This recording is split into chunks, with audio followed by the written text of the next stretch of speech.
रेहाना और रवि की शादी के वक्त रवि के पास कुछ नहीं था।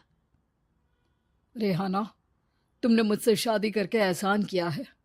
मुझसे ज्यादा तो तुम कमाती हो। अरे तो क्या हुआ, एक दिन आएगा रवि कि तुम खूब पैसा कमाओगे। मुझे तुम पर पूरा विश्वास है। रवि और रेहाना खुद को स्टैंड करने के लिए पूरी मेहनत करते। रेहाना, मैं नौकरी नहीं करना चाहता हूँ। तो कोई बात नहीं, मैं नौकरी करके घर चलाती हूँ, तुम बिजनेस सेट करने की कोशिश करो। एक दिन रेहाना, तुम जानती हो, मैंने जो विज्ञापन बनाने वाली कंपनी खोली थी ना, उसे बड़ी ब्रांड का ऑफर आया है। अब हम लोगों के दिन प्यारे न्यारे हो गए हैं। मैं जानती थी रवि कि एक दिन तुम सेटल हो जाओगे। रवि का काम अच्छा चल जाता है। एक दिन वो रेहाना से कहता है, रेहाना, अब हम लोगों का बच्चा भी हो गया है। बहुत छोटा है वो। उसका ख्याल कैसे रखेंगे हम? कैसे क्या, मैं गांव से माँ को लेकर आ जाती हूँ। नौकरी से हाफ डे ले लिया करूंगी। अभी तो वो छोटा है, स्कूल जाने तक मैं मैनेज कर लूंगी। देखो रेहाना, मैं अब अच्छा कमा रहा हूँ। तुमको नौकरी करके परेशान होने की कोई जरूरत नहीं है। अरे कैसी बात कर रहे हैं, मैं अपनी लगी लगाई नौकरी कैसे छोड़ दूं? और मैंने तो सुना है हम लोगों को कुछ ही महीनों में सरकारी नौकरी मिल जाएगी। सरकारी नौकरी में कितना कमा लोगी? उतने में तो मैं ड्राइवर रख लूंगा। रेहाना को रवि की बात का थोड़ा बुरा तो लगता है। कम से कम मेरी नौकरी की इतनी बेइज्जती मत करो। भूल गए, इसी नौकरी के बदौलत तुमने अपना बिजनेस खड़ा किया है। अरे वो तो मैं किसी के भरोसे भी कर लेता। देखो, अपने बच्चे को संभालो, घर का काम करो। अब बाहर जाती तुम अच्छी नहीं लगती हो। रेहाना रवि के कहने पर नौकरी तो छोड़ देती है, लेकिन अब बड़े से घर में उसकी कीमत किसी नौकर से कम नहीं होती। एक दिन रवि का दोस्त आता है।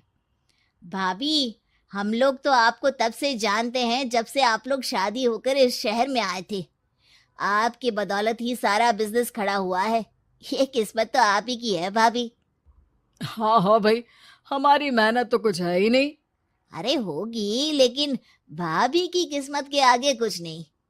दोस्त वहां से चला जाता है, लेकिन रवि का गुस्सा सातवें आसमान में होता है। देखा कैसे बोल रहा था? अरे बिल्कुल अच्छा आदमी नहीं है ये। कैसी बात कर रहे हैं आप? प्रशांत भैया तो बहुत अच्छे इंसान है रवि। कैसे उन्होंने हमारे मुश्किल वक्त में हमारा साथ दिया था। अरे था पैसा तो साथ दिया, नहीं तो कौन पूछता है? रवि का व्यवहार पैसा आते ही अलग हो गया। वो बंदे को बंदा नहीं समझता। घमंड से घिरे रवि ने तो एक दिन हद ही कर दी। रेहाना, मैं अब तुम्हारे साथ नहीं रह सकता हूँ। क्या क्या बकवास कर रहे हो रवि? क्या कहना चाहते हो? और क्यों नहीं रह सकते तुम मेरे साथ? देखो, मुझे कोई और पसंद है, और उसने साथ रहने पर बस यही शर्त रखी है कि मुझे तुम्हें तलाक देना होगा। रेहाना, जो कि एक स्वावलंबी महिला थी, उसने बिना देर किए रवि को कह दिया, कोई इश्यू नहीं, मुझे पैकिंग में 4 दिन का वक्त लगेगा, लेकिन तब तक मैं तुम्हारे साथ नहीं रहूंगी। 4 दिन के लिए तुम कहीं और शिफ्ट हो जाओ, मैं घर से निकलूंगी तो बता दूंगी। रवि घर छोड़कर चला जाता है। रेहाना को दुख होता है, वो रोती है, लेकिन व्यवहार से स्ट्रांग रेहाना को पति के वापस आने का और उसे सबक सिखाने का पूरा भरोसा था। फिर एक दिन, अरे शुशिका, कब शादी करोगी तुम मुझसे? यार मैंने तो सोचा था तुम शादी से पहले मुझे विदेश लेकर जाओगे, महंगी कार दिलाओगे। अरे सब दिला दूंगा, लेकिन पहले मुझसे शादी तो कर लो। हाँ हाँ, क्यों नहीं। मैं कुछ दिनों के लिए अपने मम्मी पापा के पास जा रही हूँ और लोगों से अपनी शादी की बात करूंगी। अरे शुशिका, कैसे रहूंगा मैं तुम्हारे बिना? अब तो शादी ही होने वाली है हम लोगों की। शुशिका रवि को छोड़कर चली जाती है। रवि घर आता है, जहां रेहाना को ना पाकर उसे सब अजीब लगता है। घर तो रेहाना के बिना कुछ नहीं है। बच्चे की याद भी आ रही है। चलो एक वीडियो कॉल कर लेता हूँ। रवि रेहाना को वीडियो कॉल करता है, लेकिन रेहाना फोन नहीं उठाती। रात को सोते वक्त मन कर रहा है मुन्ने को गले लगा लूं।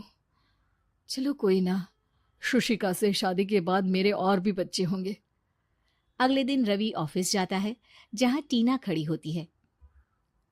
सर, आपने अपने नए ऐड के लिए मॉडल की रिक्वायरमेंट डाली थी ना, मैं उसी के लिए आई हूँ। रवि टीना को देखकर खुश हो जाता है। अब शादी हो गई है तुम्हारी? नहीं सर, बस अच्छा सा हैंडसम और अमीर लड़का देख रहे हैं मेरे मम्मी पापा। रवि के दिमाग से तो टीना को देखकर शुशिका का ख्याल भी खत्म हो जाता है। अरे यार, ये लड़की मिल जाए कितनी सुंदर है। शुशिका तो इसके आगे कुछ नहीं है। आ, अब क्या तुम्हें ऐसा नहीं लगता कि मुझसे मिलकर तुम्हारी ये खोज खत्म हो गई है?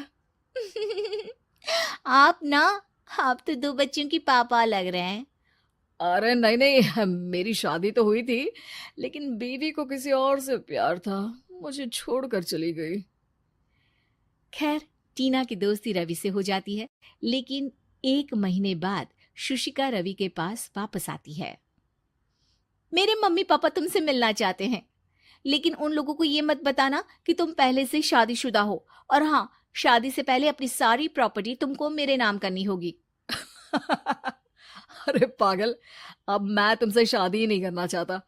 भला ऐसी लालची औरत से कौन शादी करेगा? तभी वहां टीना आ जाती है। रवि, ये पागल सी औरत कौन है? देखो, तुमने ही कह दिया ना पागल, तो पागल ही है। पता नहीं कौन है, कह रही है शादी कर लो, लेकिन शादी से पहले अपनी सारी प्रॉपर्टी मेरे नाम कर दो। बोल तो सही रही है। वैसे तुम जानती हो, मेरी एक सहेली है, उसके पति ने उसे पैसा आते ही छोड़ दिया, जबकि उसको खड़ा करने वाली ही मेरी सहेली थी। और मुझे भी भरोसा नहीं है। अगर मैं भी तुमसे शादी करूंगी तो तभी, जब तुम मेरे नाम अपनी सारी प्रॉपर्टी कर दोगे। अरे हाँ हाँ, क्यों नहीं, बिल्कुल कर दूंगा। रवि और टीना की शादी की तारीख तय हो जाती है। वो अपनी सारी प्रॉपर्टी के कागज लेकर शादी वाली जगह पर पहुंचता है, लेकिन वहां टीना आती नहीं। रवि टीना को मैसेज करता है। कहाँ हो? सॉरी, मैं तुमसे शादी नहीं कर सकती, मुझे तुमसे भी ज्यादा पैसे वाला मिल गया। रवि को गुस्सा आ जाता है। वो गुस्से से सारा डेकोरेशन तोड़ रहा होता है कि वहां रेहाना आ जाती है। सर, क्या हो गया? क्या डेकोरेशन पसंद नहीं आई आपको? अ, तुम यहाँ क्या कर रही हो? मैं यहाँ की डेकोरेटर हूँ। क्या आपको पसंद नहीं आई यहाँ की सजावट? रवि दौड़कर रेहाना के गले लग जाता है। मुझे माफ कर दो रेहाना।